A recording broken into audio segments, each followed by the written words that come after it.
వీటన్నిటి నుంచి నువ్వు తప్పించుకోవాలంటే, ఆ శ్రమ దినాల నుంచి నువ్వు తప్పించుకోవాలంటే, ఆయన ఎదుట నువ్వు నిలవబడి ఆయన అడిగే ప్రతి ప్రశ్నకి నువ్వు సమాధానం చెప్పాలంటే నువ్వు మెలకువగా ఉండాలి, ఎల్లప్పుడూ ప్రార్థన చేయించి ఉండాలి. ఇది సూత్రం. ఎందుకు ప్రార్థన చేయాలంటే మనం ఇది సిద్ధపాటు. మనం సిద్ధపడాలి. ఒక పరీక్ష రాబోతుంది. ఆ పరీక్షలో నువ్వు చక్కగా పరీక్ష రాయాలి, పాస్ అవ్వాలి, మంచి మార్కులు తెచ్చుకోవాలి. అందరూ అటెండ్ అవుతారు పరీక్షకి, కానీ ఆ పరీక్షకి కరెక్ట్గా సిద్ధపడినటువంటి వాడే పాస్ అవుతాడు. వాడే డిస్టింక్షన్లో పాస్ అవుతాడు, వాడే ఫస్ట్ మార్కులు వస్తాయి. మనం ఆదరాబాదరాగా చదివిన వ్యక్తి నైట్ అవుట్లు ఉంటాడు. నేను ఎక్కువ మాట చెప్తాను. ఆదరాబాదరాగా చదువుతాడు, అప్పటికప్పుడు సమయం అంతా వృధా చేస్తాడు. సమయం పోనీయక, వృధా చేయక, దినమలి చెడ్డ ఎన్నెన్నో మనకి హెచ్చరిక మాటలు ఉంటాయి. మనం సమయాన్ని పోనీయకుండా, వృధా చేయకుండా సద్వినియోగం చేసుకుంటూ, ఉదయం ఒక క్యాలిక్యులేషన్ మీకు చెప్పాను. ఒక రోజు ఉంటే ఆ రోజుకి 24 గంటలని, 24 గంటలు ఇంటూ 60 నిమిషాలని, 24 గంటలు ఇంటూ 60 నిమిషాలు ఇంటూ 60 సెకండ్లని, సుమారు 86,400 సెకండ్లు. అంటే భగవంతుడు ఇచ్చేటటువంటి the money bank, time bank ఇది. ఆ ప్రతిరోజు డిపాజిట్ చేస్తారు మనకి. ఉదయం లేచిన వెంటనే మన అకౌంట్లోకి ఆ 86,400 సెకండ్లు సమయం మీకు కేటాయించబడుతుంది. దాన్ని మనం ఏ విధంగా వాడుకుంటున్నాం? దుర్వినియోగం చేస్తున్నామా, సద్వినియోగం చేసుకుంటున్నామా? మంచి కోసం వాడుతున్నామా, చెడు కోసం వాడుతున్నామా? వృధా చేస్తున్నామా, తెలియక చేస్తున్నామా?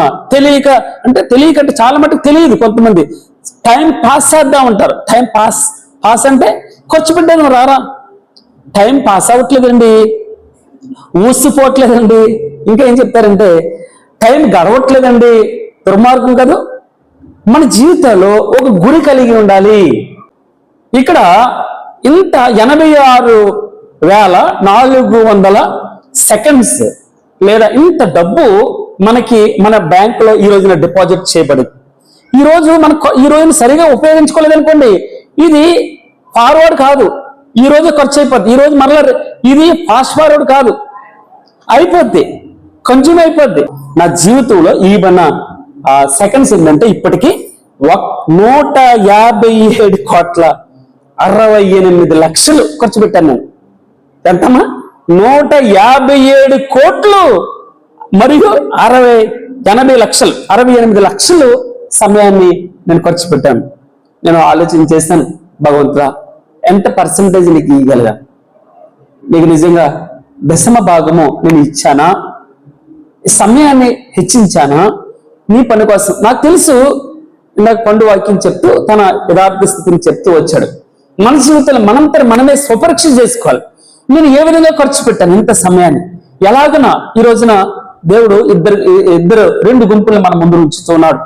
ఒకటి, సిద్ధలలో నూనె సిద్ధం చేసుకున్న 5 బుద్ధిగల కన్యకులు అన్నారు.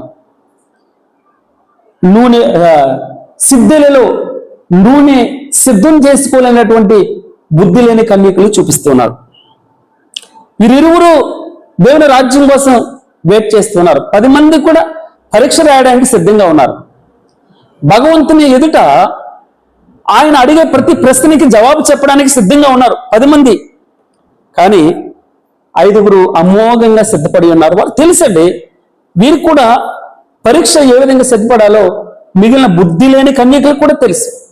కానీ అశ్రద్ధ, ఏం కాదులే, తర్వాత చూద్దాంలే, ఏమవుతాదిలే. కొన్ని పరవానై అనే ఒక థియరీ ఉంటుంది అనమాట. పరవానై అనకూడదు. ఇండస్ట్రీస్లో ఏమనాలి? పరవానై, చలేగా, చల్తా. నో, మనం కట్టుబడి ఉండాలి. మనకి ఇన్స్ట్రక్షన్స్ ఏ విధంగా వ్రాయబడి ఉన్నా తూచే తప్పకుండా పాటించాలి. ఇది పరిశుద్ధ బైబిల్ గ్రంథం నీకు నేర్పించేది. గ్రంథం కట్టుబాట్లు నేర్పిస్తుంది, క్రమశిక్షణ నేర్పిస్తుంది. ఉదయకాలం లేవాలి, కరెక్ట్గా ఎప్పుడు లేవాలి? స్త్రీలు అయితే మొదటి జామున లేవాలి. నీ పసిపిల్లల ప్రాణాల కోసం 2 చేతులు ఎత్తాలి.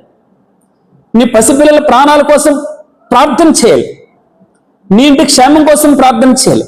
నీ కుటుంబం కోసం ప్రార్థన చేయాలి. నీ ఒక్కడమే కాదు, కుటుంబం అంతా లేవాలి. అది లెక్క. ఎవరికి వారికి ఇది స్వతహాగా ఉండే రక్షణ. ఒకరు రక్షించబడినంత మాత్రాన కుటుంబం అంతా రక్షించబడుతుంది? నో, నువ్వు సొంత రక్షణ ఇది.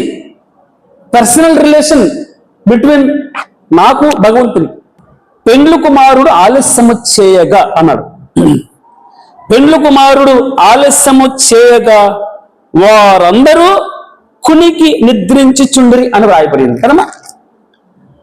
2 పేతురు 3:9 అంటాడు, కొందరు ఆలస్యమని ఎంచుకున్నట్లు. 2 పేతురు 3:9 కొందరు ఆలస్యమని ఎంచుకున్నట్లు ప్రభువు తన వాగ్దానముని గూర్చి ఆలస్యం చేయవాడు కాదు గాని అంటూ, ఎవడును నశింపవలనని ఇచ్చి ఎంపిక అందరూ మారు మనసు పొందవలనని కోరుచు మీడల దీర్ఘశాంతము గలవాడే అన్నాడు. నేను భగవంతునికి 2 ఇష్టాలు ఉంటాయని చెప్పాను.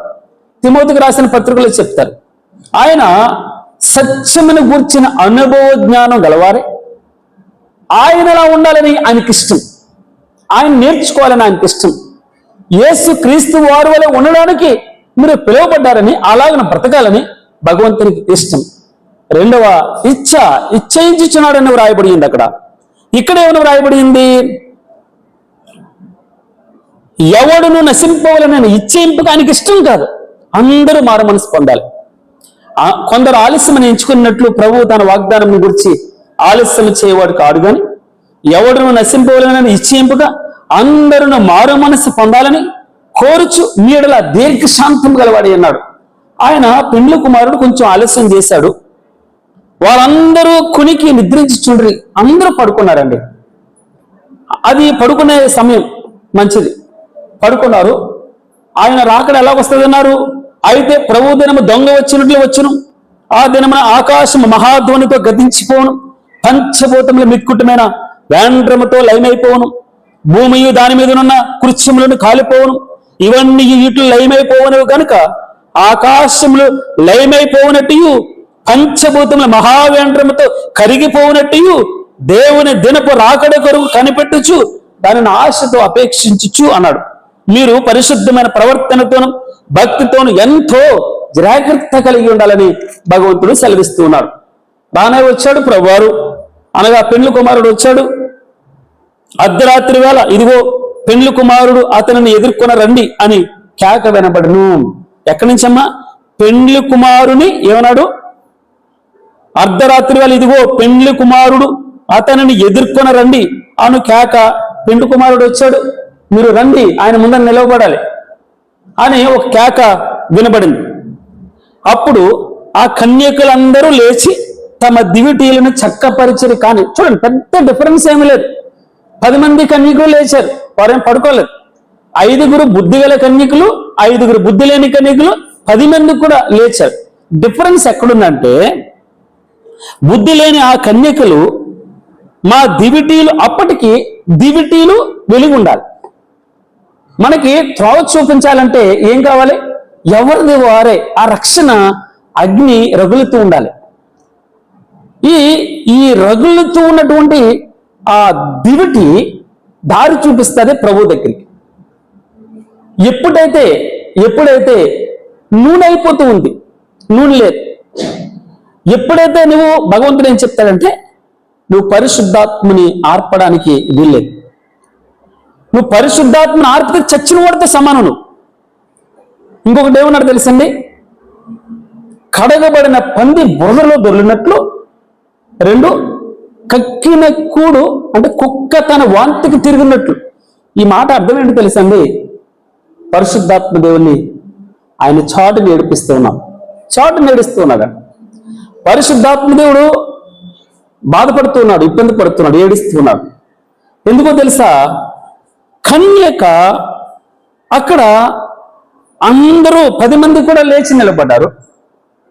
10 మంది ఆ మాట స్వరం విన్నారు. వారు దివిటీలు సరి చేసుకుంటూ ఉన్నారు. 5 బుద్ధి లేని కన్యకులు దివిటీలు సరి చేసుకుంటూ ఉంటే వారికి అర్థమైనప్పుడు నూనె కావాలని. అప్పుడు పరిశుద్ధాత్మ దేవుని అవసరం అప్పుడు అర్థమైంది. మనకి సంసోను గురించి బాగా తెలుసు. సంసోను తాను బలంగా ఉన్నప్పుడు, నాజీరు అనగా పరిశుద్ధాత్మ దేవుడు తనతో ఉన్నప్పుడు జయం పొందుతూ వచ్చాడు. గాడిద ఎముక, ఆ గాడిద ఎముకతో సుమారు 1000 మందిని చంపినట్టుగా మనం చూస్తాం. ఈ రోజున దెలీలా తొడ మీద ఎప్పుడైతే పడుకున్నాడో, నాజీరు లాలన చేసి సూత్రం చెప్పింది, చెప్పాడు, ఇదిగో నాకు నాజీరు చేయబడ్డాను, ఇదిగో తల తీసేస్తే నాకు శక్తి పోతుందని. ఏది చెప్పకూడదో, ఏదైతే మనం కమిట్ అయ్యామో, నీకు దాన్ని ఏమంటారంటే నువ్వు పెండ్లి కుమారుడికి నువ్వు ప్రదానం చేయబడ్డావు. నువ్వు నువ్వు దాసరాలుగా ఉండాలి. నువ్వు యజమానుడు నీకు అతనే. ఇష్టం వచ్చినట్టు మనకు బలం ఉందని, అందం ఉందని మన ఇష్టం వచ్చినట్టు ప్రవర్తన చేయకూడదు. అప్పుడు ఎప్పుడైతే ఆ యొక్క క్షౌరం చేయబడ్డదో, మొత్తం గుండు కొట్టబడింది, పరిశుద్ధాత్మ దేవుడు విడిచిపెట్టాడు. ఎడబాసిన అని వ్రాయబడింది. అయితే దెలీలా అంటుంది, సంసోను ఫిలిస్తీన్లు నీ మీద పడుతున్నారు.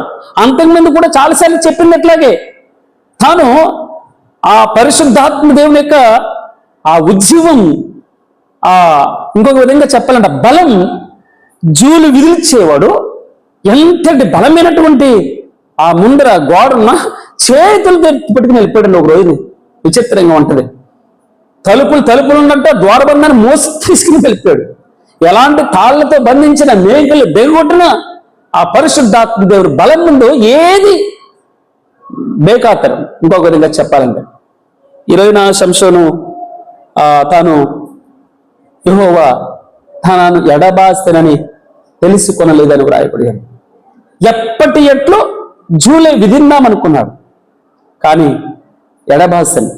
మీరు ఎందుకని నేను 197వ కీర్తనలో ఒక పాట ఉంటుంది, విశ్వాసి నీలో నీవు విమర్శ చేసుకొను, విశ్వాస పూరిత హృదయ, విశ్వాస పూరిత హృదయ, ఉన్నాదో లేదో నీలో పరిశుద్ధాత్మ దేవుడు ఉన్నాడో లేడో నువ్వే చూసుకో. అక్కడ 6 చరణాలు ఉన్నాయి, నేను పంపిస్తాను, గ్రూప్లో పెడతాను. వచ్చే వారం ఆ చూను కూడా మీకు పంపిస్తాను. వచ్చే వారం మనమంతా ఆ పాటలో ఉన్న 6 చరణాలు పాడదాం. మనంతనే మనం స్వపరీక్ష చేసుకుందాం. పరిశుద్ధాత్మ దేవుడు నీలో ఉన్నాడో లేదో నువ్వే చూసుకో, అర్థమైపోతుంది. ఇక్కడ వారు దివిటీలు సరి చేసుకుంటున్నారు. అప్పటికి వారికి అర్థమైంది ఏంటి తెలుసా? నూనె లేదు అని. ఇప్పుడేం కావాలి? నువ్వు జీవపడాలి, ప్రభు దగ్గరికి వెళ్ళాలి. ప్రభు చెప్పాడు, వాగ్దానం చేశాడు, మీ హృదయములను కలవరపడనియొద్దు అన్నాడు. మీ హృదయాన్ని భయపడనివద్దు, చింతపడొద్దు, మీకు మీ వ్యాధులన్నీ పక్కన పెట్టేయండి. నేను మిమ్మల్ని గైడ్ చేయడానికి పరిశుద్ధాత్మ దేవుని పంపుతారు. అనాథులుగా విడిచిపెట్టడం. మీరు జయించలేరు. మీరు ప్రభువునకు లోబడి ఉన్నారు. అవును, కరెక్టే. ప్రభువునకు లోబడి ఉండడం అంటే పరిశుద్ధాత్మ దేవుని కలిగి ఉండడం. స్తోత్రం, హల్లెలూయా. దేవునికి లోబడి ఉన్న వారి దగ్గరికి పరిశుద్ధాత్మ దేవుడు ఉంటాడు, తనని గైడ్ చేస్తాడు. వాక్యం అందరికీ అబ్బదండి. వాక్యము భగవంతునికి లోబడిన వాడికి అబ్బుతుంది. ఆ వాక్యము లోపలికి తీసుకుని ఆ పరిశుద్ధాత్మ దేవుని ఉంచుకుంటూ ఆ దివిటీలు వెలిగింపబడుతుండాలి. ఉజ్జీవం మనలో ఒక విధమైనటువంటి గ్లో ఉంటుంది. పరిశుద్ధాత్మ దేవుని మనం ఉంటే, మా బాధలు ఉంటే, ఇరుకుంటుంది, ఇబ్బంది ఉన్నది. మీరు చాలాసార్లు చూడండి, నా చేతిలో చిల్లి అవ్వలేకపోయినా కూడా పరిశుద్ధాత్మ దేవుడు మనతో ఉంటే గ్లో ఉంటుందండి.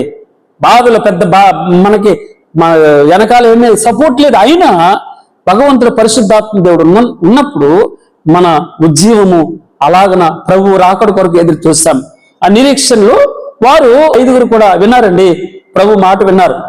వారు ఆ నూనె వేద్దామనుకుంటున్నారు. అప్పటికి వారు నూనె సిద్ధంగా లేదు. ఈరోజున నేను ముగిస్తున్నాను. భగవంతుడు నాకు ఒక మాట చెప్తూ ఉన్నారు. అంతటా తలుపు వేయబడను, ఇంకా నీకు తీయబడదు. మనకి ఏసావు మారు మనస్సు పొందని అవకాశం లేదు అని రాయబడింది. ఫిబ్రవరికి రాసిన పత్రిక 12వ అధ్యాయంలో.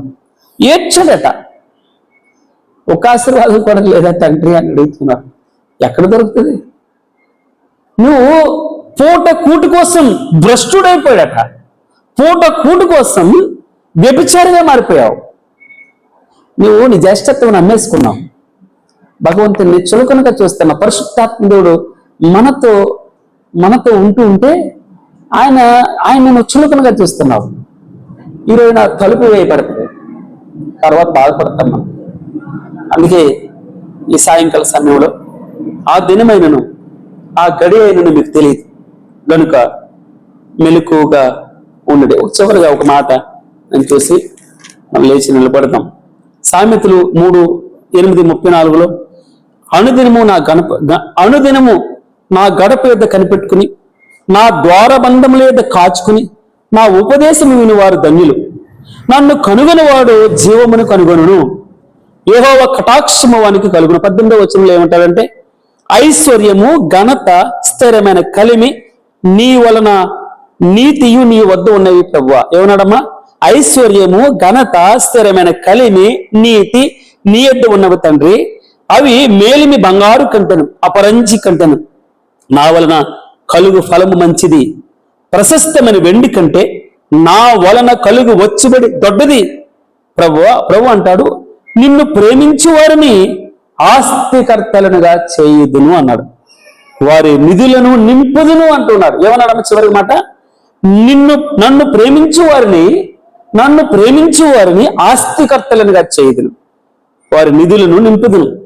వారు దివిటీలు ఆరిపోవు.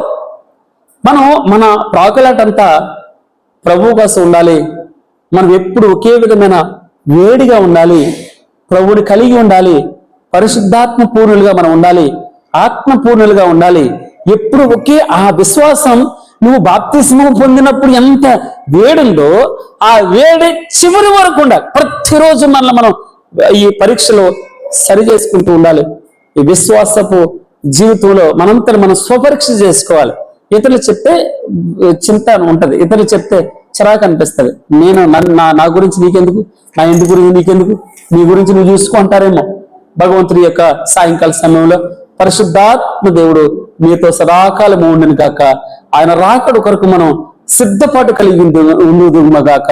ఆ సిద్ధులు నిండుగా హృదయంలో ఎప్పుడు పరిశుద్ధాత్మ దేవుడు నింపబడి ఉండును గాక. అదే ఉద్యోగం ఎప్పుడు ఉదయం నుంచి సాయంత్రం వరకు మనం ఏ పాపంలో పడకుండా ఉండుదుము గాక. ఈ ఆపదల్లో చిక్కబడకుండా ఉండుదుము గాక. పరిశుద్ధాత్మ దేవుడు ఆయన అభిషేకం నిన్ను తన అధీనంలో ఉంచుకొనును గాక. నీ హృదయాన్ని, నా హృదయాన్ని ఆయన అధీనంలో ఉంచుకొనును గాక. ఆయన చెప్పు చేతలో మనమందరం ఉందుదుము గాక. ఆయన అధికారము గొడుగు కింద మనము ఉందుదుము గాక. God bless. దేవుడు కొద్ది మాటల్ని దీవించిన